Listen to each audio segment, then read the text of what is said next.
ভালো আকীদা শিখে ফেলছি, ভালো আমল শিখে ফেলছি, ভালো ইবাদত করছি, ভালো ফতোয়া সম্পর্কে জ্ঞান অর্জন করছি, কিন্তু মানুষের যে হক আছে, মুসলমানের যে হক আছে, এই হক আমরা নষ্ট করে দিচ্ছি।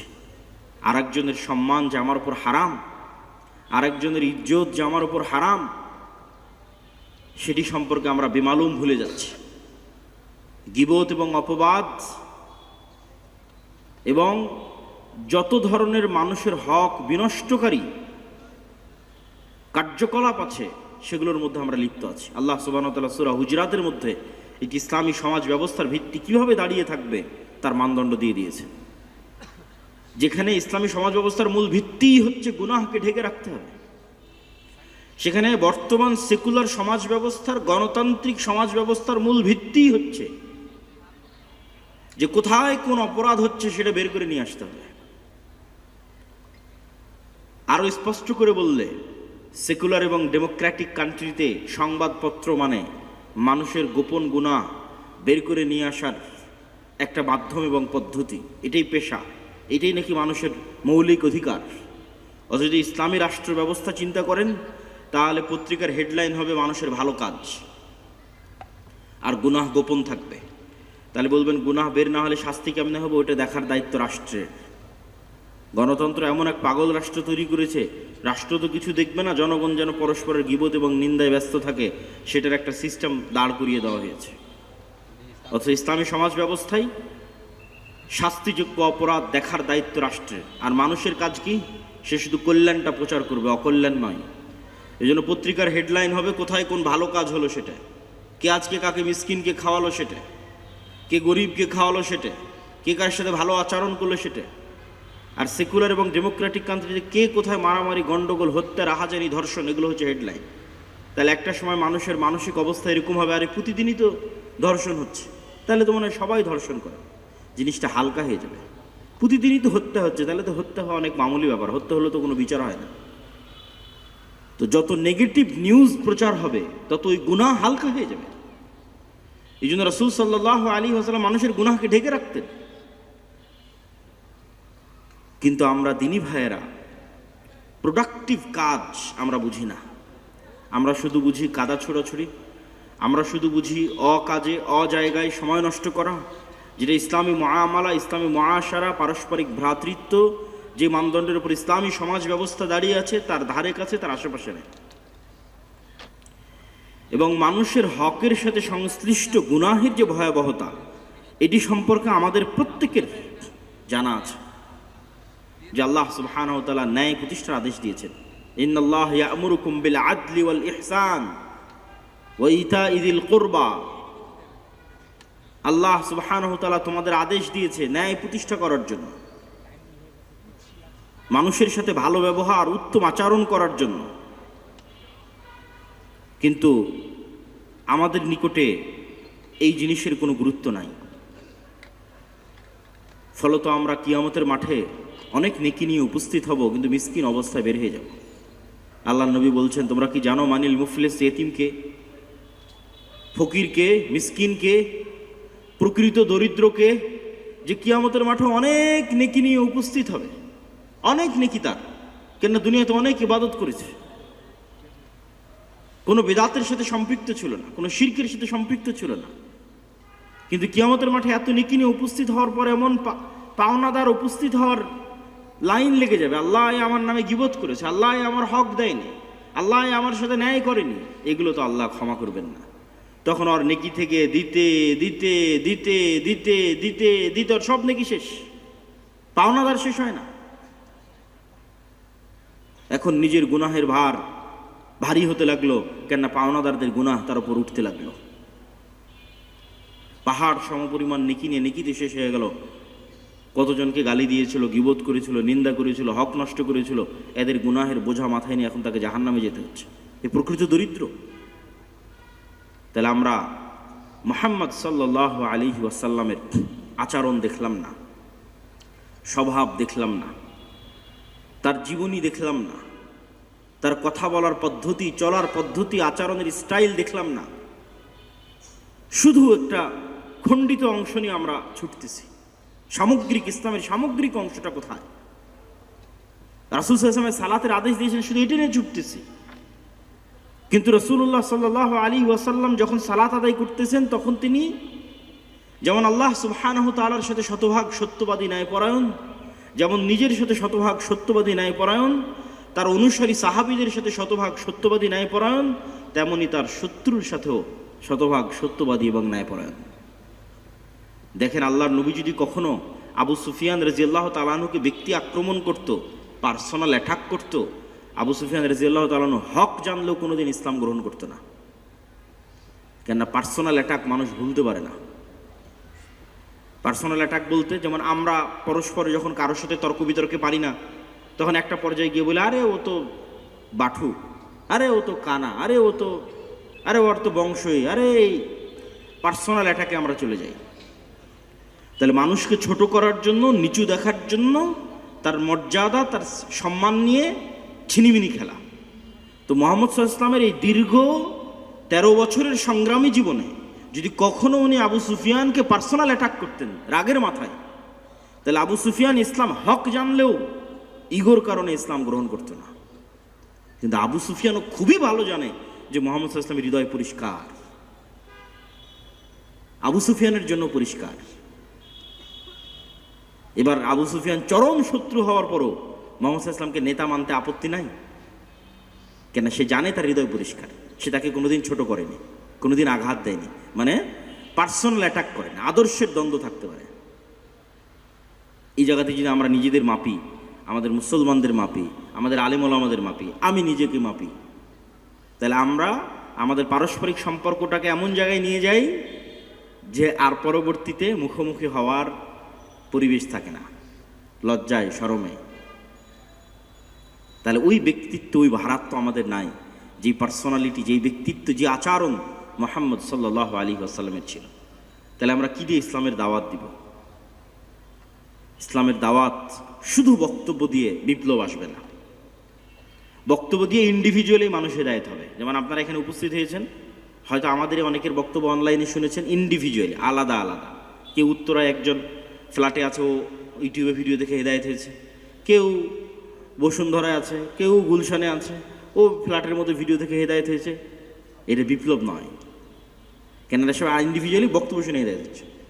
বিপ্লব কোনটা? যেটা আচরণে, ব্যবহারে তখন সংক্রমিত হয়, এলাকাকে এলাকা হেদায়েত হয়ে যায়, গ্রামকে গ্রাম, দেশকে দেশ হেদায়েত হয়ে যায়। এই দাওয়াতের বিপ্লব সাহাবীদের হাত দিয়ে তৈরি হয়েছিল। কেন? ওইটার জন্য আগে ব্যক্তিত্ব লাগবে, পার্সোনালিটি লাগবে, পারস্পরিক হিতাকাঙ্ক্ষী হওয়া, পরস্পরের মানুষের হক বুঝে দেওয়া। আমরা তো দিনী ভাইয়েরা বহু দূরের কথা, নিজ পরিবারে নিজের স্ত্রীর সাথে কি ন্যায় করি? নিজের পিতামাতার সাথে কি ন্যায় করি? নিজের আত্মীয় স্বজন, পাড়া প্রতিবেশীর সাথে কি ন্যায় করি?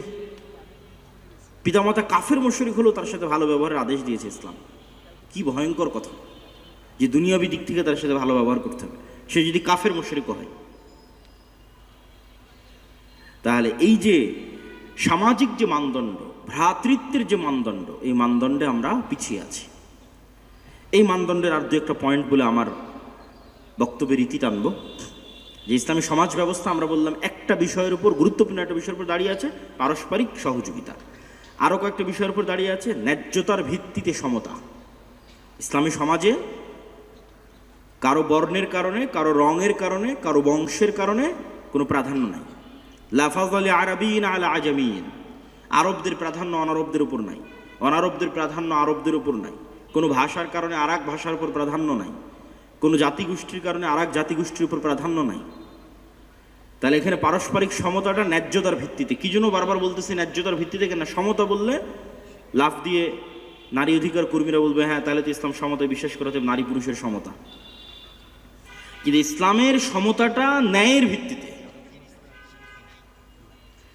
কেননা যখনই আপনি শুধু বলবেন সমতা দিয়ে নারীকে বলবেন যে আসো তুমিও পুরুষের সমতায় মানদণ্ডে উত্তীর্ণ হও, তাহলে পুরুষের উপর জুলুম হবে, ন্যায় হবে না। সমতা সবসময় ন্যায়, এটা ভুল কথা।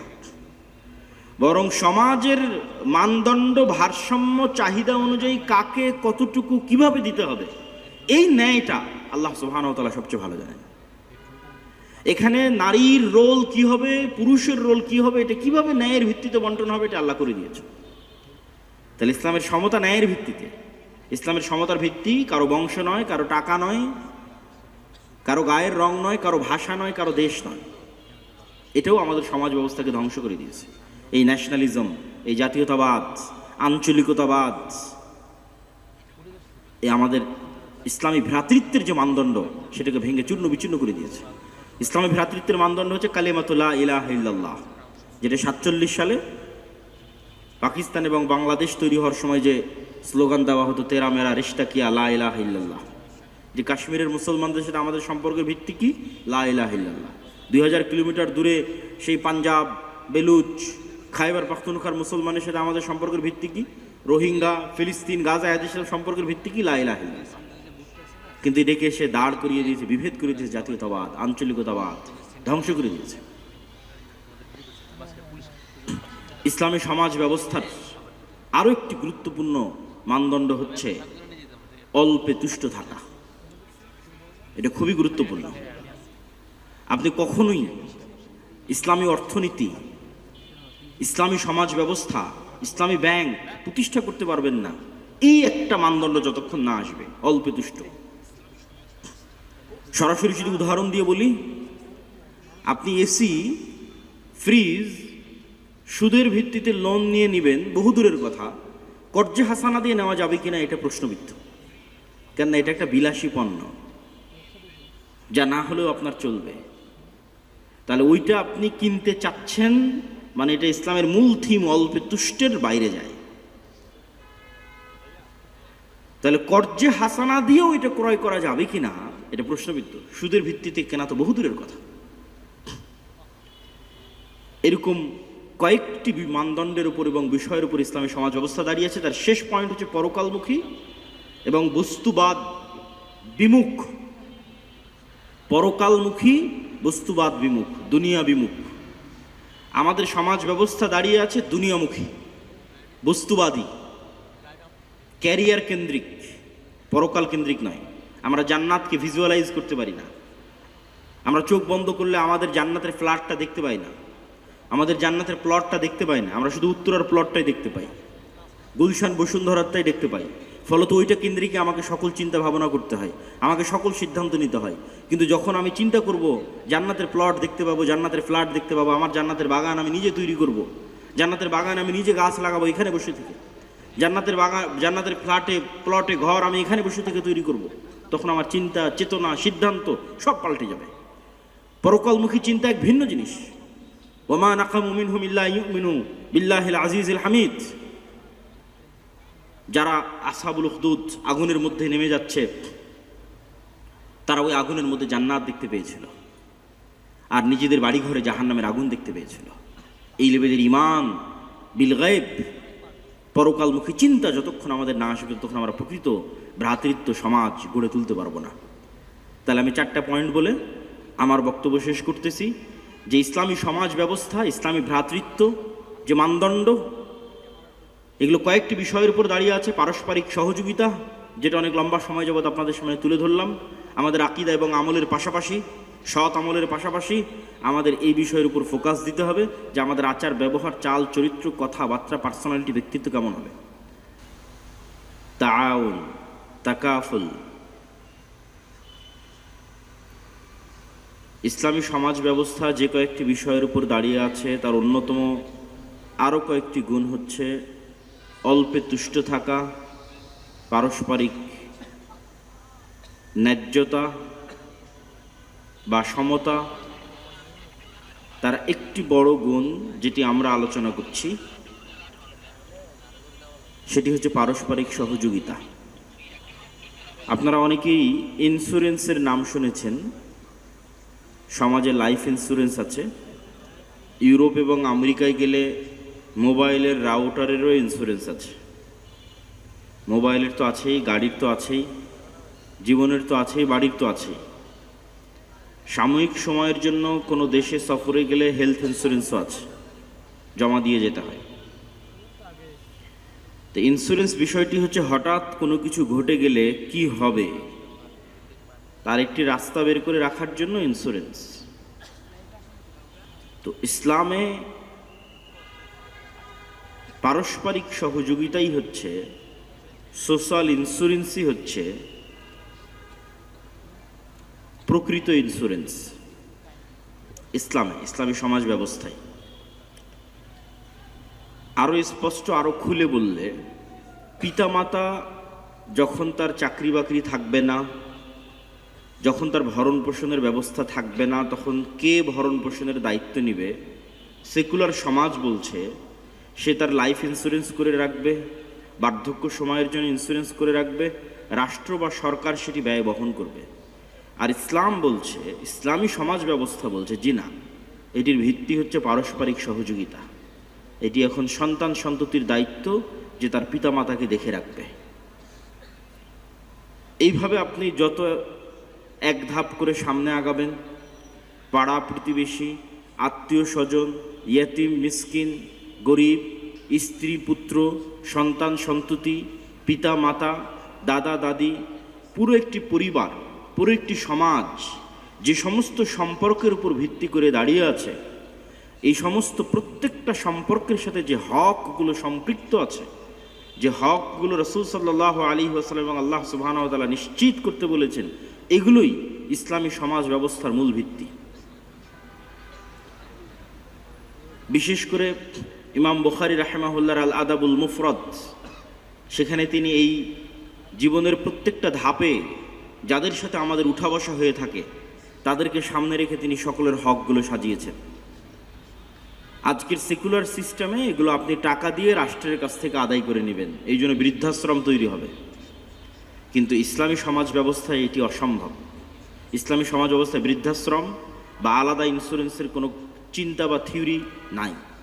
ইসলামী সমাজ ব্যবস্থায় পারস্পরিক সহযোগিতা, পারস্পরিক দ্বীনি ভ্রাতৃত্বই হচ্ছে মূল মানদণ্ড, মূল কাঠামো। তো এইটির পক্ষে দু একটি দলিল দিলে আপনাদের জন্য বিষয়টি বোঝা সহজ হবে। দুটি আয়াত আপনাদের সামনে তেলাওয়াত করি। আল্লাহ সুবহানাহু তাআলা সূরা নিসার মধ্যে বলেন, ওয়া'বুদুল্লাহ ওয়ালা তুশরিকু বিহি শাইআ, তোমরা আল্লাহর ইবাদত করো, ওয়ালা তুশরিকু বিহি শাইআ, আল্লাহর সাথে কাউকে শরীক করিও না।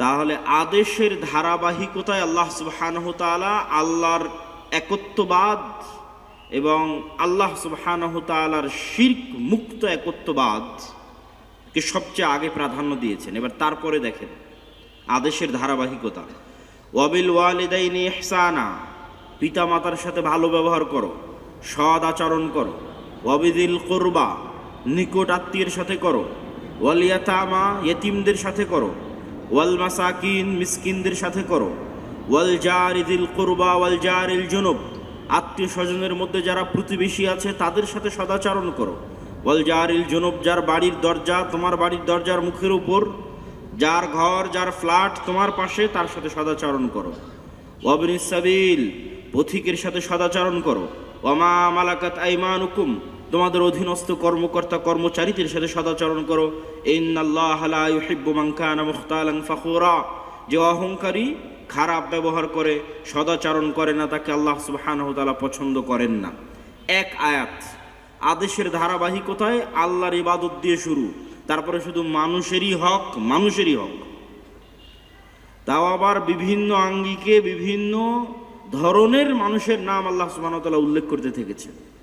ইয়েতিমের হক, মিসকিনের হক, প্রতিবেশীর হক, পিতামাতার হক, আত্মীয় স্বজনের হক, পথিকের হক, অধীনস্থ কর্মকর্তা কর্মচারীর হক।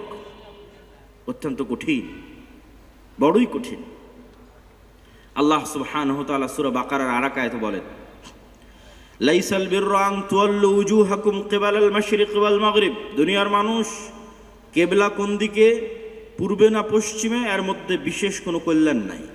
ওয়ালাকিন্নাল বিররা মান আমানা বিল্লাহি ওয়াল ইয়াউমিল আখির, প্রকৃত কল্যাণ যে আল্লাহর উপর ঈমান আনয়ন করলো, পরকালের উপর ঈমান আনয়ন করলো, ওয়াল মালায়েকা, ফেরেশতার উপর ঈমান আনয়ন করলো, ওয়াল কিতাব ওয়ান নাবিয়্যিন, আল্লাহর আসমানি কিতাব এবং আল্লাহর প্রেরিত নবীদের উপর ঈমান আনয়ন করলো। এবার দেখেন আমলের ধারাবাহিকতা ঈমান থেকে বের হয়ে কোথায় চলে যাচ্ছে, দেখতে থাকেন।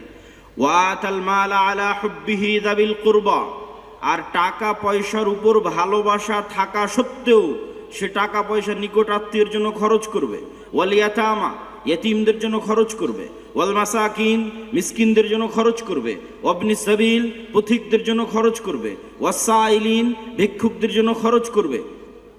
এভাবে আল্লাহ সুবহানাহু ওয়া তাআলা সমাজের বিভিন্ন স্তরের মানুষের নাম ধরে ধরে বলতেছেন যে তাদের পিছনে আমাদেরকে টাকা পয়সা খরচ করতে হবে। ওয়া আকামাস সালাতা ওয়া আতাজ যাকাত ওয়াল মুফুনা বিআহদিহিম ইযা আহাদু ওয়াস-সাবিরিনা ফিল বাসাই ওয়াদ-দাররাই ওয়া হিনাল বাস উলাইকা আল্লাযীনা সাদাকু ওয়া উলাইকা হুমুল মুত্তাকুন। এরাই হচ্ছে সত্যবাদী, এরাই হচ্ছে প্রকৃত পরহেজগার। সম্মানিত উপস্থিতি, আমরা সমগ্র বাংলাদেশে এবং সমগ্র মুসলিম বিশ্বে মুসলমানদের যে বর্তমান অবস্থা পরিলক্ষণ করি, সে বর্তমান অবস্থায় ইসলামের যে সামগ্রিক রূপ সেটি আমার এবং আপনার কার্যকলাপ এবং কথাবার্তা এবং আচার আচরণের মধ্যে ফুটে ওঠে না। আমরা হয়তো অনেকেই খুব ভালো আকীদা শিখেছি, আমরা হয়তো অনেকেই খুব ভালো ফতোয়ার মধ্যে যে মতভেদ আছে মাসলা মাসাইলের, সেগুলো দলিল আদিল্লা পারস্পরিক তর্ক বিতর্ক সেগুলো সম্পর্কে জ্ঞান অর্জন করেছি। আমরা হয়তো অনেকেই ইবাদতে অনেক উপরে চলে গেছি, কিন্তু সুন্নাহ শব্দটি যখন সাধারণভাবে ব্যবহার হবে, কোরআনের ব্যবহার ছাড়াই, তখন সুন্নাতে রাসূল এর দ্বারা উদ্দেশ্য হবে কোরআন এবং হাদিস দুটোই। সুতরাং পরিবার গঠন বলি, ব্যক্তি গঠন বলি, সমাজ গঠন বলি, দেশ গঠন বলি, সবটি হবে ইসলামের আলোকে তথা সুন্নাহর আলোকে তথা কোরআন এবং সহিহ হাদিসের আলোকে। সুন্নাহ কোনোভাবেই, সুন্নাহ দ্বারা যদি আমরা শুধু হাদিসকে বলে থাকি, হাদিসকে বুঝে থাকি, তাহলে সুন্নাহকে কোনোভাবেই উপেক্ষা করার সুযোগ নেই। মুসলিম মানেই তাকে কোরআনুল কারীমকে যেভাবে নিজের জীবনে বাস্তবায়ন করতে হবে, ঠিক একইভাবে রাসূলুল্লাহ সাল্লাল্লাহু আলাইহি ওয়াসাল্লামের সুন্নাহ বা হাদিসকেও সেভাবেই বাস্তবায়ন করতে হবে। কিন্তু অতীব দুঃখের সাথে আমরা বলতে চাই, এটি হতবাক হওয়ার বিষয়, এমনও কিছু মানুষ রয়েছে যারা নিজেদেরকে মুসলিম বলে পরিচয় দেয়, আবার তারা বলতে চায় ইসলাম মানব শুধু কোরআন দিয়ে হাদিস দিয়ে নয়। মনে রাখবেন, যারা বলে ইসলাম মানব শুধু কোরআন দিয়ে হাদিস দিয়ে নয়, রাসূলুল্লাহ সাল্লাল্লাহু আলাইহি সাল্লামের হাদিস নয়, সুন্নাহ নয়, কোনো সন্দেহের সুযোগ নেই, কোরআনুল কারীমেই বলে দিচ্ছে তারা কখনো মুমিন হতে পারে না যতক্ষণ না রাসূলুল্লাহ সাল্লাল্লাহু আলাইহি ওয়াসাল্লামের সুন্নাহকে, রাসূলুল্লাহ সাল্লাল্লাহু আলাইহি ওয়াসাল্লামের সহিহ হাদিসকে মেনে নেয়। আল্লাহ রাব্বুল আলামিন এ মর্মে বহু জায়গায় নির্দেশনা দিয়েছেন। যেমন সূরা নিসা 65 নম্বর আয়াতে আল্লাহ রাব্বুল আলামিন বলেন, ফালা ওয়া রাব্বিকা লা ইউমিনুন, হে নবী তোমার রবের কসম করে বলছি, লা ইউমিনুন, তারা ঈমানদার হতে পারে না, হাত্তা ইউহাক্কিমুকা ফীমা শাজারা বাইনাহুম, যতক্ষণ না তারা তাদের পারস্পরিক দ্বন্দ্বের বিষয়গুলি তোমার মাধ্যমে সমাধান করে নেয়। নবী সাল্লাল্লাহু আলাইহি ওয়াসাল্লামের মাধ্যমে সমাধান নেওয়া এর অর্থই হলো কোরআন এবং সহিহ হাদিসের মাধ্যমে সমাধান নেওয়া।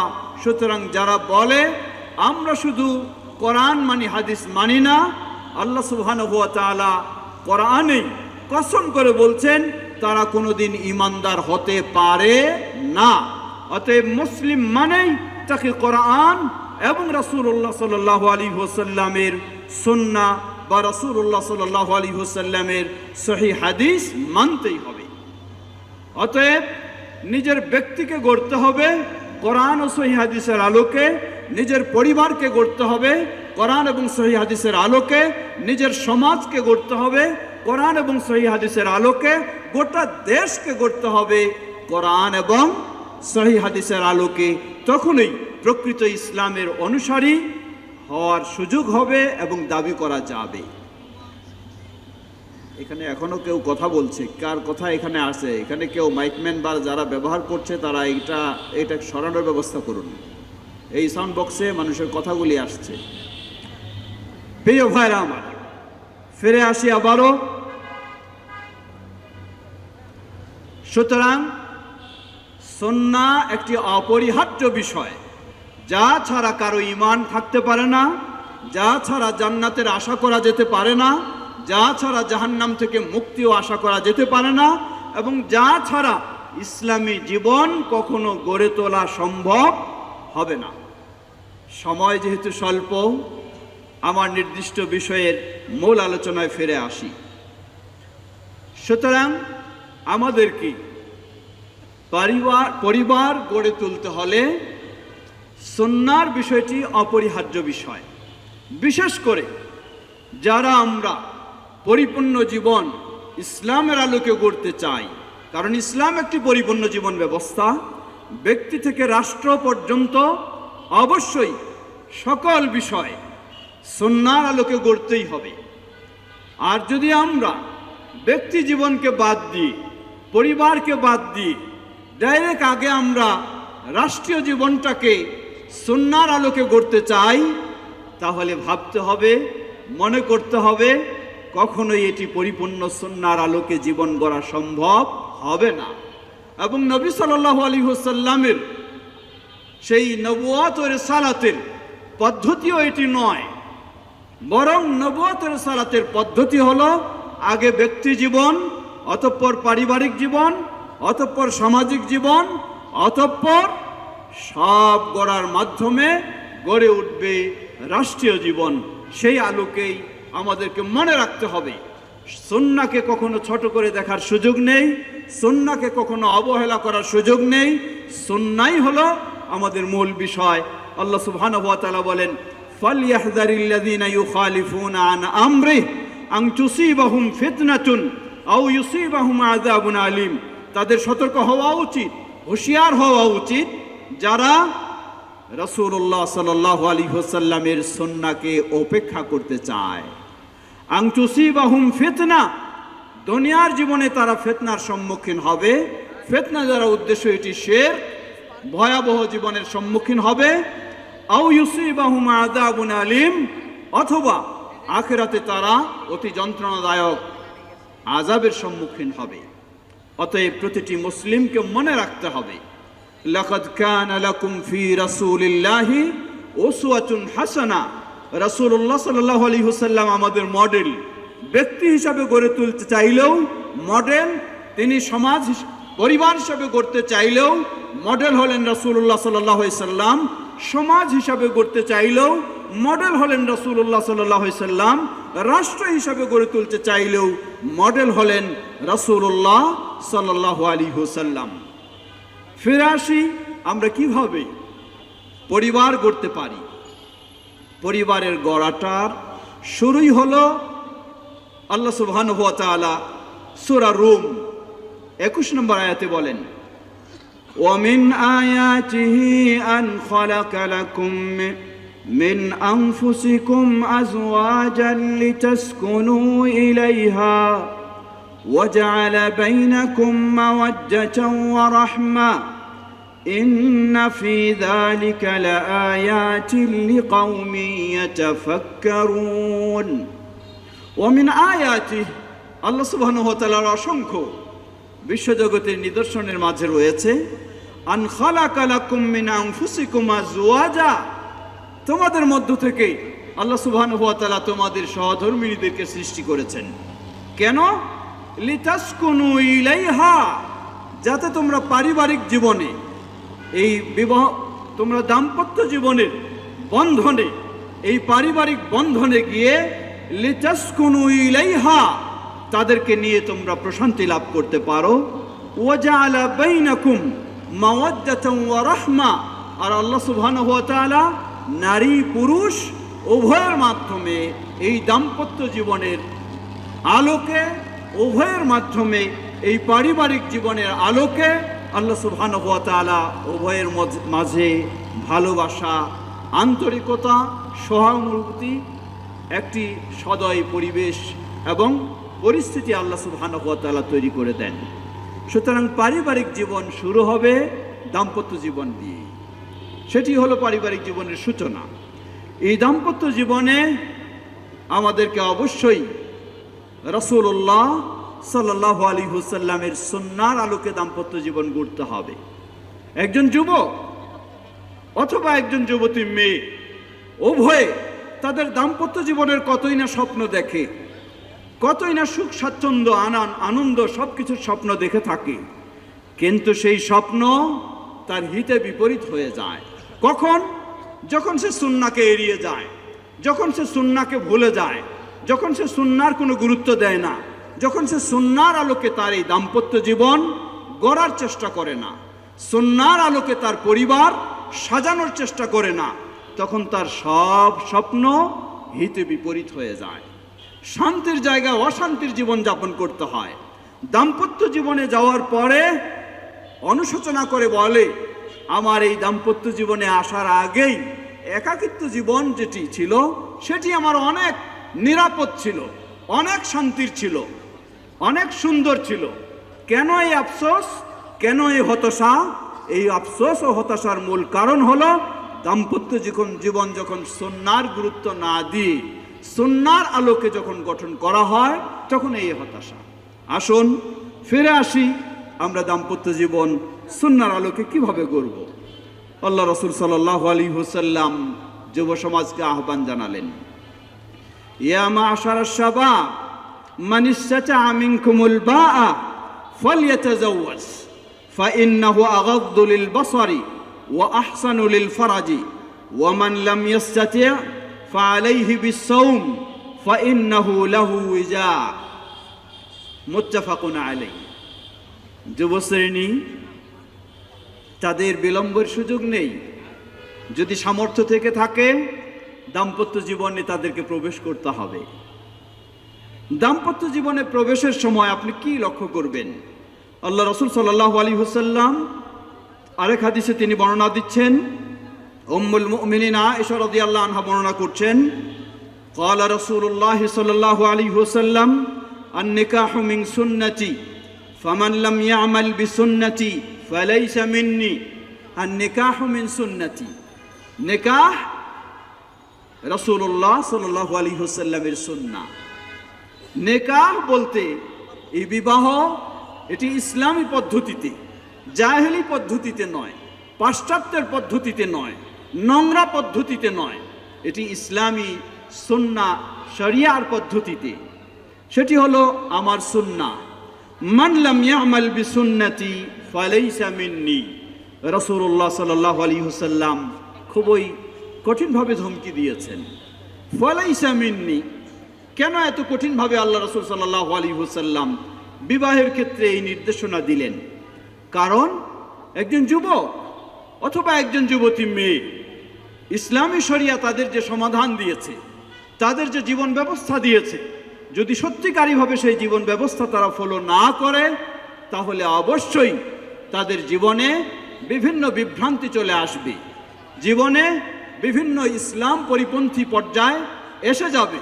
তাই আল্লাহ রাসূল সাল্লাল্লাহু আলাইহি ওয়াসাল্লাম সামর্থ্যবানদের জন্য বিশেষ করে গুরুত্ব দিয়েছেন। তিনি আরো বলেন, জেনে রাখো ওয়াতাযাওয়াজু ফাইন্নী মুকাথিরুম বিকুমুল উমামা। কিয়ামতের কঠিন বিভীষিকাময় দিনে নবী সাল্লাল্লাহু আলাইহি ওয়াসাল্লাম অন্যান্য উম্মতের কাছে তিনি গর্ববোধ করবেন তার উম্মতের সংখ্যা বৃদ্ধি হওয়ার মাধ্যমে। ওয়ামান কানা যা তাউলিন ফালইয়ানকিহ ওয়ামান লাম ইয়াজিদ ফাআলাইহি বিসিয়াম। যে সামর্থ্য রাখে সে বিবাহ করবে, যে সামর্থ্য রাখে না নিজেকে সংযমে রাখার জন্য সে সিয়াম পালন করবে যতক্ষণ না তার সামর্থ্য হয়। অপর হাদিসে আল্লাহ রাসূল সাল্লাল্লাহু আলাইহি ওয়াসাল্লাম বলেন, আনাস বিন মালিক রাদিয়াল্লাহু আনহু বর্ণনা করছেন, তাজাওয়াজু আল ওয়াদুদা ওয়াল ওয়ালুদা আল ওয়াদুদা আল ওয়ালুদা ফাইন্নী মুকাথিরুম বিকুমুল আমবিয়া ইয়াউমাল কিয়ামা। রাহু আহমদ ওয়া হাদিসুন সহিহ। রাসূলুল্লাহ সাল্লাল্লাহু আলাইহি ওয়াসাল্লাম বলেন, তাজাওয়াজু আল ওয়াদুদা আল ওয়ালুদা। এই হাদিস কেন স্মরণ করে দিচ্ছি? কারণ সুন্নতি পরিবার, সুন্নাহর আলোকে পরিবার গঠনের যে বৈশিষ্ট্যগুলি রাসূলুল্লাহ সাল্লাল্লাহু আলাইহি ওয়াসাল্লাম সেই বৈশিষ্ট্যগুলি উল্লেখ করছেন। তাজাওয়াজু আল ওয়াদুদা ওয়াল আল ওয়ালুদা, তোমরা বিয়ে করো। কোন মেয়ে? ওই মেয়েকে যেই মেয়ে বেশি সন্তান জন্মাবে, যেই মেয়ে বেশি সন্তান জন্মাবে। এর মানে আজকে আমরা পাশ্চাত্যের চ্যালেঞ্জে পড়ে গেছি, তা হলো কত কম সন্তান নেওয়া যায়। যদি সন্তান না হয় তাহলে আরও যেন ভালো। লা হাওলা ওয়ালা কুওয়াতা ইল্লা বিল্লাহ। এই চিন্তাটি মনে রাখবেন, দাম্পত্য জীবনে, পারিবারিক জীবনে আপনাকে বড় অশান্তিতে ফেলবে। রাসূল সাল্লাল্লাহু আলাইহি ওয়াসাল্লাম বললেন, তোমরা এমন নারীদেরকে বিয়ে করো যেই নারীরা বেশি সন্তান দেবে। কারণটা কি? মনে রাখবেন, যেই নারীর সন্তান নেই সেই নারীর স্বামীর প্রতি তেমন গুরুত্বও নেই। যখন তার সন্তান নেই সে ভাবে, আমার তো সন্তান নেই, অসুবিধা কি? একে বাদ দিয়ে আমি আরেকজনের কাছে খুব দ্রুত চলে যেতে পারবো। অসুবিধা কি? আমার যখন ইচ্ছা তখন থাকবো, না হলে বাদ দিয়ে চলে যাব। পক্ষান্তরে যে নারীর সন্তান বেশি হবে, সন্তান বেশি হয়ে গেলে অটোমেটিক ওই নারীর মাঝে একটি দায়িত্ববোধ তৈরি হয়, সন্তানের প্রতি মায়া আসে, পরিবারের প্রতি মায়া আসে। না হতে পারে না, অন্যকে কতই সুন্দর হোক সেদিকে আমার যাওয়ার সুযোগ নেই। আমাকে আল্লাহ সুবহানাহু ওয়া তাআলা এতগুলি সন্তান দিয়েছেন, সেগুলিকে দেখতে হবে, সেগুলিকে মানুষ করতে হবে। তাই এর মাধ্যমে পারিবারিক একটি বড় ধরনের শান্তি আল্লাহ সুবহানাহু ওয়া তাআলা দিয়ে থাকেন। সুতরাং যারা এখনো দাম্পত্য জীবনে প্রবেশ করিনি তাদের জন্য উপদেশ, রাসূলুল্লাহ সাল্লাল্লাহু আলাইহি ওয়াসাল্লামের এই নির্দেশনা ফলো করলে, এটি গুরুত্ব দিলে অবশ্যই দাম্পত্য জীবনে, পারিবারিক জীবনে শান্তি, সম্প্রীতি, ভালোবাসা, আন্তরিকতা এটি আরও বেশি হবে। অপরদিকে আল্লাহ রাসূল সাল্লাল্লাহু আলাইহি ওয়াসাল্লাম আরও নির্দেশনা দিয়েছেন, আপনি একটি সুন্দর দাম্পত্য জীবনের স্বপ্ন দেখছেন, সুন্দর ভবিষ্যতের আপনি স্বপ্ন চিন্তা করছেন। আসলে কি তা সম্ভব? জবাব, সম্ভব হতে পারে। কখন? যখন আপনি আল্লাহ সুবহানাহু ওয়া তাআলার উপর ভরসা রাখবেন, আস্থা রাখবেন এবং রাসূলুল্লাহ সাল্লাল্লাহু আলাইহি ওয়াসাল্লামের সেই সুন্নাহ অনুযায়ী আপনি অগ্রসর হবেন। সুন্নাহ অনুযায়ী মানে আপনি খুঁজছেন সবচেয়ে বেশি সুন্দরী নারী, দিন থাকুক আর না থাকুক অসুবিধা নেই। খুঁজছেন আপনি সবচেয়ে সম্পদশালী নারী, দিন থাকুক আর না থাকুক অসুবিধা নেই। খুঁজছেন আপনি উন্নত উচ্চ বংশের নারী, দিন থাকুক আর না থাকুক কোনো খোঁজখবর নেই। যদি এটি আপনার চিন্তা থাকে তাহলে কোশ্চিন কালেও আপনি আপনার স্বপ্ন বাস্তবায়ন করতে পারবেন না। আপনি অশান্তিতে সারা জীবনটা আরও বেশি অশান্তিতে ভুগবেন। এজন্যই আল্লাহ রাসূল সাল্লাল্লাহু আলাইহি ওয়াসাল্লাম বললেন, তুনকাহুল মারআ লিআরবা। সমাজের অবস্থা হলো, বিয়ে করা হয়, একজন মেয়ে মানুষের চারটি দিক লক্ষ্য করা হয়। সেগুলি কি? লিমালিহা, তার সম্পদ, ওয়াহাসাবিহা, তার বংশমর্যাদা, ওয়াদিনিহা, তার দিন ধর্ম, ওয়াজামালিহা, তার সৌন্দর্য। কিন্তু রাসূলুল্লাহ সাল্লাল্লাহু আলাইহি ওয়াসাল্লাম তিনি সুন্নাহর বা শরিয়ার দিক থেকে এই সবগুলি লক্ষ্য করার নির্দেশ দেননি। অনুমতি রয়েছে কিন্তু নির্দেশ নয়। নির্দেশ কি? ফাজফার বিযাতিদ দ্বীন তারিবাত ইয়াদাক। রাসূলুল্লাহ সাল্লাল্লাহু আলাইহি ওয়াসাল্লাম খুব কঠিনভাবে বললেন, তোমার জন্য কর্তব্য হলো, যদি সত্যি তুমি দুনিয়ায় শান্তি চাও, আখিরাতে শান্তি চাও, শান্তিপূর্ণ পরিবার চাও, শান্তিপূর্ণ পরিবেশ চাও, শান্তিপূর্ণ দাম্পত্য জীবন চাও, তোমার জন্য কর্তব্য হলো ফাজফার বিযাতিদ দ্বীন, দিনকে তুমি প্রাধান্য দাও। দিনের পরে যদি সৌন্দর্য থাকে আলহামদুলিল্লাহ, অসুবিধা নেই। দিনের পরে যদি সম্পদ থাকে আলহামদুলিল্লাহ, অসুবিধা নেই। দিনের পরে যদি বংশ থাকে অসুবিধা নেই। কিন্তু মেইন থাকতে হবে দিন, কারণ দিন যতই আপনি সুন্দর পাবেন সব বিষয়গুলি পরবর্তীতে আপনার ততই সুন্দর হবে। সময় স্বল্প, কথা খুব দীর্ঘ সুযোগ নেই, ফিরে আসি।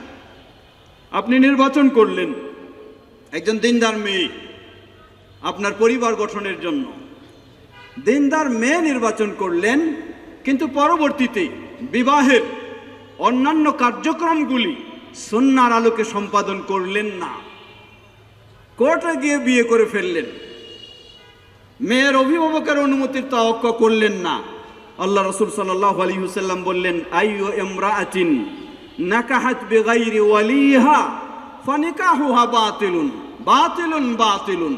যতই আপনি ধার্মিক মেয়েকে পছন্দ করুন না কেন, নির্বাচন করুন না কেন, সেই মেয়ের অভিভাবকের অনুমতি ছাড়া, সম্মতি ছাড়াই যদি বিবাহ বন্ধনে আপনি আবদ্ধ হয়ে গেলেন, তাহলে এই বিবাহ তো আপনার বৈধ নয়, বিবাহ তো আপনার সঠিক নয়। সুতরাং পদ্ধতিগত শরিয়ার নিয়ম অনুযায়ী, সুন্নাহ অনুযায়ী যেমন আপনি ধার্মিক মেয়েকে নির্বাচন করবেন, ঠিক তেমনি আপনার বিয়ের অবস্থাটাও হতে হবে সুন্নাহ ভিত্তিক, সুন্নাহ অনুযায়ী, সুন্নাহর আলোকে। তাহলে সেই দাম্পত্য জীবন হবে শান্তির দাম্পত্য জীবন। বিশেষ করে এখানে অনেকগুলি বিষয় রয়েছে। আমাদের সামাজিকতা, আমাদের সামাজিকতা এমন ভয়ঙ্কর, যেই সামাজিকতা আজকে পাশ্চাত্যের সামাজিকতায় রূপ লাভ করছে, অথবা হিন্দুদের সামাজিকতায় রূপ লাভ করছে। সেখানে শহরে বলুন অথবা গ্রামগঞ্জে বলুন, শহরে যদি খোঁজ নিয়ে দেখেন তাহলে পাশ্চাত্যের প্রভাবটা বেশি, আর গ্রামগঞ্জে যদি খোঁজ নিয়ে দেখেন তাহলে হিন্দুত্ব কালচারের প্রভাবটা বেশি। আপনি যদি দাম্পত্য জীবন আল্লাহর সন্তুষ্টি লাভ করতে চান, শান্তিময় হতে চান, তাহলে সব প্রভাবকে সরিয়ে দিয়ে সুন্নাহর প্রভাবকেই আপনাকে প্রতিষ্ঠা করতে হবে। তাহলে আপনার দাম্পত্য জীবন শান্তিময় হবে ইনশাআল্লাহ। শুরু হলো দাম্পত্য জীবন, এরপরে অবশ্যই উভয়ের অধিকার রয়েছে। সেই অধিকার যত সুন্দরভাবে পালন হবে, আল্লাহকে ভয় করে, স্বামীর অধিকার স্ত্রী, স্ত্রীর অধিকার স্বামী, তাহলে অবশ্যই সেই দাম্পত্য জীবন, সেই পরিবার সুন্দর হবে। পরিবারের ফলাফল হলো নতুন প্রজন্ম, পরিবারের ফলাফল হলো সন্তান। যেই সন্তানের জন্যই আজকে আপনি দাম্পত্য জীবনে প্রবেশ করেছেন, যেই সন্তানের জন্যই আপনি আজকে এই পরিবার গঠন করছেন, সেই ক্ষেত্রে আমাদের অত্যন্ত গুরুত্বপূর্ণ বিষয়, আজকে আমরা আমাদের সন্তানদের প্রতি যথাযথ গুরুত্ব দিচ্ছি না। তাদেরকে উন্নত করতে চাই, খুব আধুনিক করতে চাই, উচ্চশিক্ষিত করতে চাই, কিন্তু পরক্ষণে দেখা যায় যে সুন্নাহর সেখানে প্রতিফলন না থাকার কারণে, রাসূলুল্লাহ সাল্লাল্লাহু আলাইহি ওয়াসাল্লামের নির্দেশনা আলোকে সন্তানকে গড়ে না তোলার কারণে এই সন্তানই আপনাকে বৃদ্ধ বয়সে আপনার প্রতি সদয় না হয়ে, আপনার সেবা না করে বৃদ্ধ বয়সে আপনাকে বৃদ্ধাশ্রমে পাঠাচ্ছে এই সন্তানেই। কারণ এই সন্তানকে ছোট থেকে আপনি সুন্নাহর আলোকে তাকে গড়ে তুলেননি। সুন্নাহর আলোকে গড়ে তুলতে হলে তাকে সুন্দরভাবে একটি ইসলামী শরিয়াসম্মত নাম রাখা, সপ্তম দিনে তার আকিকা করা, অতঃপর পর্যায়ক্রমে অবস্থা অনুযায়ী তার জন্য ইসলামী শরিয়ায় যে গাইড, সেই গাইড ফলো করা। আল্লাহ রাসূল সাল্লাল্লাহু আলাইহি ওয়াসাল্লাম তিনি কতই না এসব নির্দেশনা আমাদেরকে দিয়েছেন। সহিহুল বুখারীর হাদিস, আল্লাহ রাসূল সাল্লাল্লাহু আলাইহি ওয়াসাল্লাম বলেন, জেনে রাখো, কুল্লু মাউলুদিন ইউলাদু আলাল ফিতরা ফাআবাওয়াহু ইউহাউইদানি আও ইউনাসসিরানি আও ইউমাজ্জিসানি, রাওয়াহু আল বুখারী। প্রতিটি শিশু সন্তান ইসলামী স্বভাবের উপরে জন্ম লাভ করে, ইসলামী কালচারের উপরে জন্ম লাভ করে, ইসলামী চেতনার উপরে জন্ম লাভ করে, কিন্তু ফাআবাওয়াহু ইউহাউইদানি, পরবর্তীতে তার বাবা মা উভয় তাকে ইহুদি হিসাবে গড়ে তোলে, আও ইউনাসসিরানি, অথবা তাকে খ্রিস্টান হিসাবে গড়ে তোলে, আও ইউমাজ্জিসানি, অথবা তাকে অগ্নিপূজক হিসাবে গড়ে তোলে। সত্যি আজকে হতবাক হতে হয়, একজন ইহুদি তার সন্তানকে ইহুদি হিসাবে মানুষ করে, এটাই স্বাভাবিক এবং করছে। একজন হিন্দু তার সন্তানকে হিন্দু হিসাবে মানুষ করছে, এটাই স্বাভাবিক এবং হচ্ছে। কিন্তু স্বাভাবিক একইভাবে হওয়া দরকার ছিল, একজন মুসলিম তার সন্তানকে মুসলিম হিসাবে গড়ে তুলবে, কিন্তু আজকে সেটি হচ্ছে না।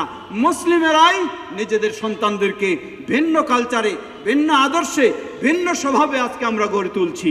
এজন্য প্রতিটি মুসলিমের উচিত এই দাম্পত্য জীবন শুধু নয়, এই পরিবারটিকে গড়ে তোলার জন্য, আজকে সুন্দর দেশ গড়ার জন্য, ইসলামী রাষ্ট্র গড়ার জন্য আমাদেরকে আগে আমাদের প্রজন্ম, নতুন প্রজন্মকে তাদেরকে ইসলামের আলোকে গড়ে তুলতে হবে, তাদেরকে তাওহীদের আলোকে গড়ে তুলতে হবে, তাদেরকে সুন্নাহর আলোকে গড়ে তুলতে হবে, তাদেরকে সঠিক আকীদার আলোকে গড়ে তুলতে হবে, যেই শিক্ষাগুলি নবী সাল্লাল্লাহু আলাইহি ওয়াসাল্লাম আমাদেরকে বহুভাবে দিয়েছেন।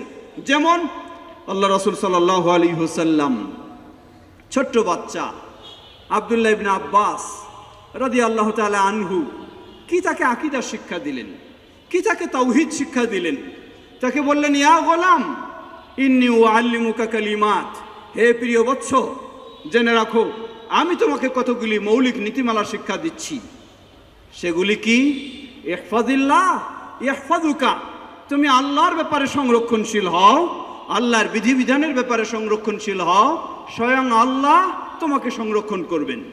ইহফাজিল্লাহ তাজিদহু তুজাহাক, তুমি আল্লাহর ব্যাপারে সংরক্ষণশীল হও, তুমি আল্লাহ সুবহানাহু ওয়া তাআলাকে সর্বক্ষেত্রে সহযোগী পাবে। এরপরে আরো গভীরে গেলেন, শিক্ষা দিলেন, বললেন জেনে রাখো ওয়া ইযা সাআলতা ফাসআলিল্লাহ, যখন কোনো কিছু চাওয়ার ইচ্ছা হয় তুমি চাইবে একমাত্র আল্লাহর কাছে। ওয়া ইযা ইসতাআনতা ফাসতাইন বিল্লাহ, এই ছোট বাচ্চাকে এভাবে যদি আজকে আমরাও এই তাওহীদের শিক্ষা দিতে পারি, এই আকীদার শিক্ষা দিতে পারি, আল্লাহর প্রতি সেভাবে গড়ে তুলতে পারি, তাহলে হবে সেই একদিন আদর্শ সন্তান, হবে সেই একদিন আদর্শ নাগরিক, হবে সেই একদিন আদর্শ ব্যক্তি যে চিন্তা করবে নিজেকে গড়ে তোলার ইসলামের আলোকে, চিন্তা করবে সমাজকে গড়ে তোলার, চিন্তা করবে দেশকে গড়ে তোলার। সুতরাং বিষয়টি অত্যন্ত গুরুত্বপূর্ণ। রাসূলুল্লাহ সাল্লাল্লাহু আলাইহি ওয়াসাল্লাম সন্তানকে গড়ে তোলার জন্য নির্দেশ দিলেন, মুরু আওলাদাকুম বিসসালাহ ওয়া হুম আবনাউ সাবঈন ওয়াদরিবুহুম আলাইহা ওয়া হুম আবনাউ 10। বয়স যখন 7 তোমরা সালাতের নির্দেশ দাও, বয়স যখন 10 এরপরে অমনোযোগী হলে তোমরা তাকে অবশ্যই শাসনের ব্যবস্থা নাও। সত্যি যদি আমরা সেই সুন্নাহর আলোকে আমাদের সন্তানদেরকে গড়ে তুলতাম তাহলে তারা বখাটে হতো না। তারা যদি আমরা তাদেরকে সুন্নাহর আলোকে একজন নামাজি বানাতে পারতাম। আপনি বানান ইঞ্জিনিয়ার, অসুবিধা নেই, কিন্তু বানাতে হবে নামাজি। আপনি বানান ডাক্তার, অসুবিধা নেই, কিন্তু বানাতে হবে নামাজি। তাহলেই তো সফল হব আমরা, সফল হবেন আপনি, সফল হবে সন্তান, সফল হবে দেশ। আসুন আমরা সেই সুন্নাহর আলোকে আমাদের পরিবার গঠন করার চেষ্টা করি। আল্লাহ সুবহানাহু ওয়া তাআলার নির্দেশনা সেটি। আল্লাহ রাব্বুল আলামিন বলেন, কু আনফুসাকুম ওয়া আহলিকুম নারা, আমাদের নিজেদেরকে বাঁচতে হবে এবং আমাদের পরিবারকেও জাহান্নাম থেকে বাঁচানোর ব্যবস্থা আমাদেরকে নিতে হবে। আর সেই ব্যবস্থাই দিয়েছেন প্রিয় নবী মুহাম্মদ সাল্লাল্লাহু আলাইহি ওয়াসাল্লাম। লাকাদ কানা লাকুম ফি রাসূলিল্লাহি উসওয়াতুন হাসানা, রাসূলুল্লাহ সাল্লাল্লাহু আলাইহি ওয়াসাল্লামের মাঝেই আমাদের শ্রেষ্ঠ সেরা নিদর্শ, সেই শ্রেষ্ঠ সেরা আদর্শ। তাই সেই আদর্শের আলোকে আমরা ব্যক্তি, পরিবার, সমাজ ও রাষ্ট্র গঠন করব ইনশাআল্লাহ। আর সবগুলির মূল হবে তাওহীদ এবং সুন্নাহ। তাওহীদ এবং সুন্নাহ মুক্ত যা কিছুই করি না কেন কোনোই কাজে আসবে না, না দুনিয়াতে না আখিরাতে। সময় যেহেতু শেষ, সর্বশেষ দু একটি কথা বলে শেষ করি। এই আলোকে যদি আমরা গড়তে যাই তাহলে উপকারিতা কি?